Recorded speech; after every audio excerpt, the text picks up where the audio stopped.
Got at her bachelorette party, so I vanished quietly before the wedding and what? Hello everyone. Dear listeners, please share your thoughts in the comments section below. And don't forget to like, share, and subscribe. Now let's begin the video.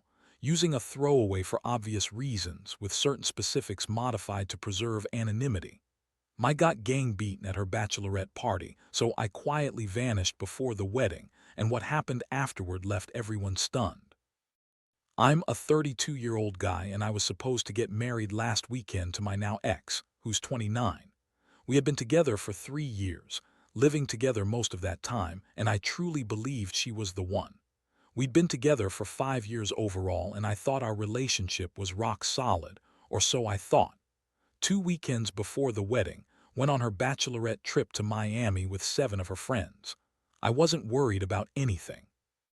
We trusted each other completely, and I figured they'd have some drinks, hit the nightclubs, maybe see a male stripper or two, typical bachelorette stuff. I even dropped her off at the airport, kissed her goodbye, and told her to have fun. While she was away, I hung out with my buddies, wrapped up wedding plans, and picked up my tux. Everything seemed normal. She kept texting me, saying how much fun she was having, how she missed me, the usual stuff. She returned Sunday night looking tired but happy, claiming they'd had an incredible time and that she was glad to be home. Then came Wednesday night, just 3 days before our wedding. I got a strange text from an unknown number, no caller ID or anything. It read, "You should see what you did at her bachelorette party. She's not who you think she is." Attached was a video. I almost deleted it thinking it was spam or a scam, but some instinct made me open it. What I saw crushed me. There was in a hotel room with 2 guys both doing things to her. She wasn't drunk or out of it. She was fully participating, encouraging them, smiling at the camera, even saying, "What happens in Miami stays in Miami, right?" And then she laughed. I sat there watching the entire thing, 3 minutes and 42 seconds. That shattered the future I had imagined. Our relationship, everything. I felt physically sick. I didn't confront her right away. I needed time to process. I spent that night in the spare bedroom claiming I didn't feel well. The next morning, while she was at her final dress fitting, I called my best man, Tony, and showed him the video. He was as stunned as I was. He needed to confirm that I wasn't imagining things. He asked, "What are you thinking of doing?" I told him plainly, "I'm not getting married." I started packing essentials while she was out with her mom, leaving a note that simply said, "I know what happened in Miami. The wedding is off." I left my key and her engagement ring on top of it. I moved into Tony's place temporarily and turned off my phone. Couldn't handle any more drama. When I turned it back on Saturday morning, what was supposed to be our wedding day, I saw 47 missed calls and over 60 texts from Julia and her family, as well as some mutual friends. Julia's messages shifted from confusion, "Where are you?" to sheer panic, "Please call me. I made a terrible mistake. Let me explain." The anger, the begging, "I'll do anything to fix this." It was overwhelming. Her parents called too, furious that I seemingly abandoned their daughter, then confused once they learned the truth. Julia must have finally told them when she couldn't reach me. I sent a mass message to all the invited guests. "The wedding's canceled. Sorry for the inconvenience." Then I shot one to Julia. "There's nothing left to say. It's over. It's been a week now. I've rented an apartment and started sorting out our life apart." I blocked her everywhere, even her number, though she keeps finding ways to reach me. She calls it a stupid, drunken mistake and says it didn't mean anything, that she was caught up in the moment, pressured by her friends. But I saw the video. She wasn't that drunk. She knew exactly what she was doing. Her cousin, who wasn't at the bachelorette, reached out yesterday.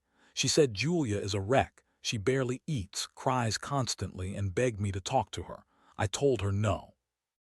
Maybe I should have confronted her directly instead of just leaving, but I couldn't stomach seeing her again, knowing what she did. The thought of standing at the altar, promising fidelity and trusting her when she'd already broken everything, was too much.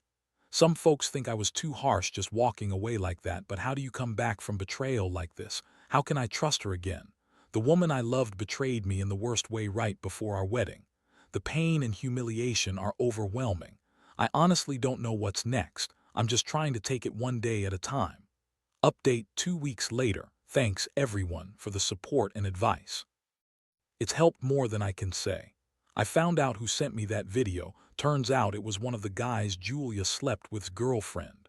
She found the video on her boyfriend's phone after he bragged about it. She was devastated and reached out anonymously. Julia is still trying to contact me. She showed up at my new place, crying and begging to explain. I let her in just to stop her from causing a scene outside. Her story was what I expected. I was drunk, it was physical, it didn't mean anything, I love you, I made a mistake. Same tired excuses they all use, but what struck me was what really happened.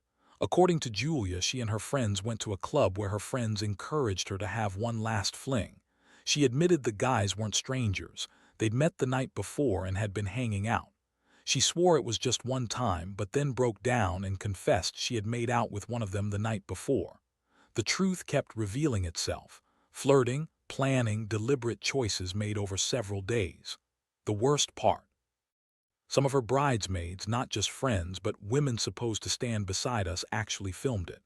When I pointed this out, she got defensive, saying, "It's normal to have a final fling before marriage. Everyone does it." That's when I lost it. Normal, I snapped. You think cheating on someone you claim to love is normal? Participating in a threesome with two guys just a week before our wedding on camera is normal? She cried harder, saying I was being cruel. She claimed if I loved her, I'd understand and forgive her. I told her, if you really loved me, you wouldn't have fed two guys at your bachelorette party. She left after that, but not before throwing one final threat: "You'll regret throwing away what we had over one mistake." It didn't sound like remorse, more like a warning. Now she's spreading stories claiming I was controlling and abusive, things that aren't true.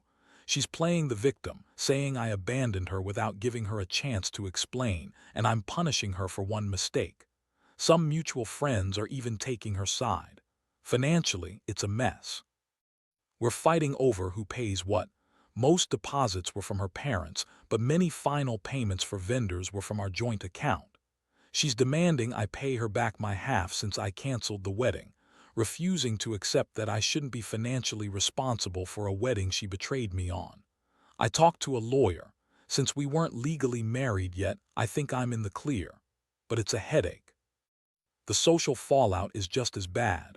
Her bridesmaids are running a smear campaign, painting me as some terrible guy who left over a drunken kiss, conveniently leaving out the threesome part. When I confront others about it, they say I should forgive her. It's maddening. Her cousin, the one who reached out initially, even posted on social media, calling me a deadbeat before the kid is born, saying I threw away a wonderful relationship over one mistake instead of trying to work through it. But that mistake was two guys on camera, a week before our wedding. I'm the bad guy for standing my ground. In better news, I've been focusing on healing. The therapist is helping. I took a solo trip to Colorado, spent 2 weeks hiking, disconnecting, and rediscovering myself. I've reconnected with old friends I drifted from during my relationship with Julia. I've started dating casually, nothing serious yet, too soon for that. The biggest concern now is the pregnancy. If the kid's mine, my life will change dramatically. If not, I'll be relieved but also heartbroken for the child who's stuck in this mess. I'm waiting for the paternity test and it's nerve-wracking. Update: 4 to 6 months later, the test results came back. The baby isn't mine. I felt relief but also a strange loss, like I'd been preparing for a future I'd never have. Part of me had even convinced myself I was ready to be a dad, despite still trusting Julia. Her reaction was intense. She broke down completely when the results arrived. Tears streaming, she admitted she'd hoped the baby was mine, that she thought it might bring us back together. She also confessed she suspected it was one of the Miami guys, but convinced herself it wasn't because that was too painful to face. In that moment, I almost felt sorry for her, almost. But then I remembered the months of lies, manipulation, and harassment from her and her family. They tried to guilt me into taking responsibility for a kid that wasn't mine, called me a deadbeat, a coward. When I confronted her with this revelation, she initially then broke down and admitted there had been a one-night stand with her 2 years ago. She claimed it was a drunken mistake, just physical, and she hadn't told me because she didn't want to hurt me. I asked if there were other instances, and after hesitation, she confessed there was at least one more, about a year into our relationship, which she'd kept hidden from me. Turns out she'd cheated at least 3 times I know of, maybe more that her friends don't even know about. The irony. If she'd been honest early on, maybe we could have worked something out. But the pattern of deception and betrayal, especially right before the wedding, made reconciliation impossible. All trust between us shattered. Julia admitted she tried reaching both Miami guys after she found out she was pregnant. One blocked her immediately, the other still married and in the middle of a divorce, refusing to be involved beyond minimal court support. Her parents told me he was claiming it was consensual, but he was too drunk to remember using protection. No one's buying that.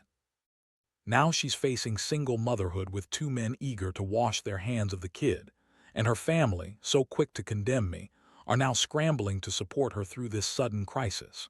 Her father, who caused that scene at my office, now avoids me when we cross paths. Her social standing has taken a hit. Many friends have distanced themselves as the full truth has come out. Her career's taken hits too. She's been on leave due to stress and pregnancy complications. Rumor has it she's been passed over for a promotion. Some say I should feel vindicated, but honestly I just feel sad. Sad for the years I invested, for the future I imagined, and for the kid born into this chaos. Mostly I feel relief, the kind I did even realize I needed. I'm grateful I found out about her true nature before we got married. Glad I'm not tied to her through a child. And I feel free to move on. I've been doing well. My new apartment feels like home. Works good. I even got a promotion last month. I've reconnected with old friends and made some new ones. I've started dating again, casually. Nothing serious yet. I'm still healing, still working on trusting again. The biggest challenge at the moment, the pregnancy. If the kid's mine, my life changes forever. If it isn't, I'll breathe easier but feel terrible for the innocent child.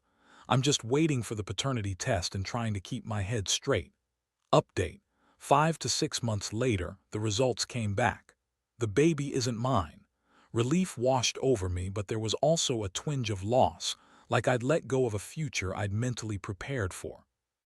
Julia's reaction was intense. She broke down crying, admitting she'd hoped the baby was mine, thinking it might bring us back. She also confessed she suspected it was one of the Miami guys, but convinced herself otherwise because facing it was too painful. It hit me then how much I'd been misled. Her confession about the past infidelities, multiple times more than I knew, confirmed that I'd made the right call ending things. Her pattern of lies, deception, and betrayal right before our wedding was unforgivable. There was no trust left. It was all gone. She told me she contacted both those guys. One blocked her, the other, in the middle of divorce, wants nothing to do with her or the child. Her family, who was so quick to judge me, now scrambled to support her. They're trying to help her handle this new chaos. Her dad, who once caused a scene, now avoids eye contact when he sees me. Her social reputation has taken a hit. Many friends have distanced themselves now that the whole story is out. Her career is suffering too. She's been on leave, battling stress and health issues, and apparently missed out on a promotion. I won't lie, I don't feel victorious. Mostly I feel incredibly sad about the years I lost, the future I wanted, and about the innocent kid caught in this mess. But I also feel a deep sense of relief. Relief that I found out who she really was before we married, relief that I'm not connected to her through a child, and relief that I can truly start over. I've been doing pretty great. New place, new job, reconnecting with friends, even dating casually. I'm not rushing into anything serious, just taking it day by day. Honestly, the hardest part now is managing the uncertainty about the pregnancy. If the kid is mine, my life takes a huge turn. If not, I can breathe easier but still feel for the child. I wait on the paternity test and do my best to stay grounded.